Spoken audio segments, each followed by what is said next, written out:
भव नाम अंते ज्ञान मान परपतिये। यानी कि भगवान यहाँ पे बता रहे हैं कि इंसान के जो है बहुत से ऐसे जन्म गुजर जाते हैं और फिर उसके बाद जो है इंसान जो है मनुष्य जीवन में जो है वो आते हैं और इंसान जो है वो अपनी गलतियों पे गलती करते चले जाते हैं। तो बताया जाता है कि जब बच्चा माँ के गर्भ में होता है तो देखो कैसा जो है वो फड़फड़ाता है, कैसा अंदर जो है वो रोता है, चिल्लाता है कि मुझे भगवान इस नरक से जो है बाहर आ जाए ताकि मेरी जो है जान छूट जाए। तो इसी प्रकार से जब बाहर आ जाते तो इंसान जो है दुनिया में आके भूल जाता है, उसे अपनी जो है दुनिया के, देखो बच्चा जब छोटा होता है तो बच्चा होता है, फिर बड़ा होता है, फिर बड़ा होता है, फिर थोड़ा बड़ा होता है, फिर एक वक्त आता है इतना बड़ा हो जाता है कि वो खुद मुख्तार बन जाता है। तो विस्तार में जो है बता रहे हैं, लेकिन ये कि इंसान जो है कितना जो है खुद गरज हो जाता है। जैसे हमारे शिला भक्तिपाल जी जो है, देखो उन्होंने इतनी मेहनत की है, उन्होंने गॉड पैलेस जो है वो बनाया और बनाने के बाद रात दिन मेहनत की है। वहाँ पे बर्फ़ जो होती ना, बर्फ़ उसको पिघला के और उससे नहाया जाता था। बर्फ़ गिरती थी और बर्फ़ इतनी जम जाती थी कि बर्फ़ जो है कई दिनों से जो है बर्फ़ भी नहीं निकलती थी। तो उनको तोड़ तोड़ के मंदिर बनाया उन्होंने, मंदिर बनाया। तो मंदिर कैसे बनाया?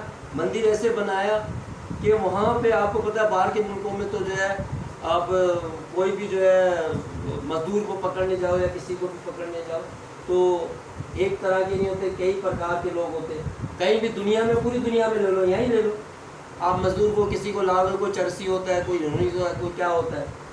लेकिन प्रभुपाद जी ने बोला कि नहीं, मुझे ये चीज़ें नहीं देखनी है, मुझे वो चीज़ देखनी है कि जो कृष्ण को जो है मैं अर्पण कर सकूं और अपने गुरु महाराज को जो है मैं मंदिर बना के और मैं उस मंदिर के अंदर जो है गुरु महाराज को जो है बिठा सकूं। तो कितनी अच्छी सोच है गुरु महाराज की, शिला भक्तिपाद जी महाराज की।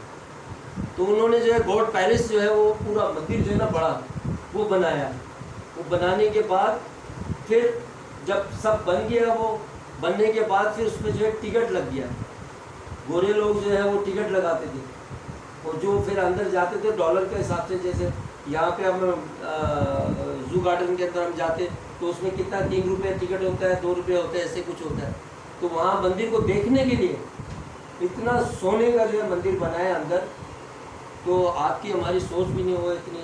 आप मैगजीन देख लेना कभी जो है नेट से जो है उस पर आती हो, तो पूरा सोने का जो है गॉड पैलेस जो है उन्होंने बनाया। बनाने के बाद फिर उनके जो गुरु भाई थे या उनके अपने थे, उनमें से जो है फिर ऐसी टूट-फूट हुई तो वो कहते हैं कि ये हमारे गुरु महाराज की प्रॉपर्टी है, ये हमें दे दो, प्रभुपाद जी की है। तो गुरु महाराज ने बोला कोई मसला नहीं, कोई मसला नहीं। उन लोगों ने, गुरु महाराज ने आप यकीन करें कि ऐसे छोड़ के जो है वो चले गए। यानी कि इतनी मेहनत करने के बाद आज हम में से कोई हो गए तो बोले हम तो भाई ये तो हमारे बाप दादा की, हमारी जो है जागीर है, हम क्यों छोड़े। तो कहने का मकसद है कि गुरु महाराज जो है इतने दीन दयालु थे, किसी को यहाँ नहीं। तो भक्ति के अंदर जो है इतने सरल थे।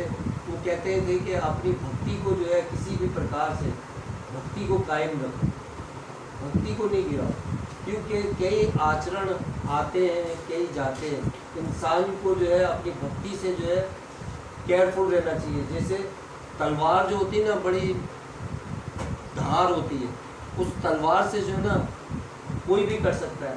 इसी तरीके से भक्ति से जो है ना इंसान कभी भी गिर सकता है, कभी भी जो है वो अपने आप को छोड़ सकता है। और जब एक दफ़ा भक्ति से गिर जाता है तो फिर वो कहीं का कहीं निकल जाता है, उसको अपना भी होश नहीं रहता कि मैं कहाँ जा रहा हूँ। जैसे मैं अपनी मिसाल एक देता हूँ कि मैं इतना अपनी मादी दुनिया में चले जाऊँ तो हम पता नहीं कैसे थे मलिक। आप यकीन जानो कि हम भगवान की सेवा में तो लगते ही नहीं थे, कि आप वो कहीं किसी एंगल से रखते हो कि भाई ये भगवान के जो है भगत है।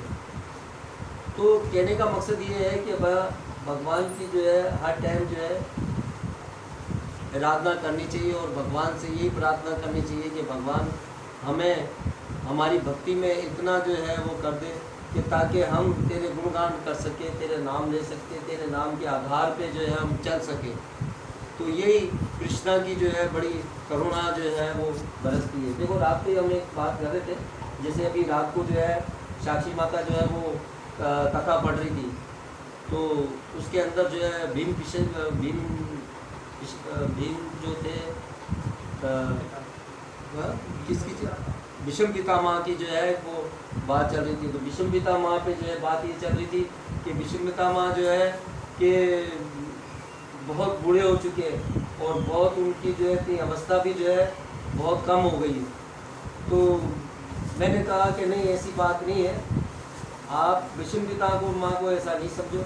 भीष्म पितामह जो है बहुत पावरफुल है और उनमें इतनी शक्ति भगवान ने दी हुई है रूहानी कि वो अगर हज़ारों लोग भी आए ना तो उनका भी मुकाबला कर ले, हज़ारों लोग आवे उनका भी मुकाबला कर ले। लेकिन दुर्योधन ने जो है क्या होशियारी, क्या चालाकी की कि दुर्योधन ने ये किया कि भाई भीष्म पितामह के जो है इर्द गिर्द जो है अपनी सेना के जो है जितने भी जो है बड़े बड़े योद्धा थे उनको कहने लगे कि भाई आप इनके इर्द गिर्द रहना कि कोई ऐसा बाण ऐसा ना आ जाए कि जो भीष्म पितामह को टच करे और वो हमारा जो है पूरा जो है ये कुरुक्षेत्र के मैदान की जो जंग है ये सारी ख़त्म हो जाए।